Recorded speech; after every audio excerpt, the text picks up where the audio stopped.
দেখো কোন দিন জানো আয়সা পড়ে ওই আজরাইলের হাতের চিঠি। ওই যে দেখো ডাকছে তোমায় কবরের মাটি। ওই যে দেখো ডাকছে তোমায় এখন কবরের মাটি।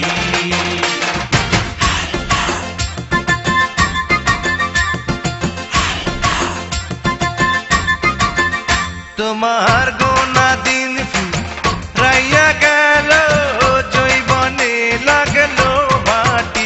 তোমার গোনা দিন রাইয়া গেল জৈবনে লাগলো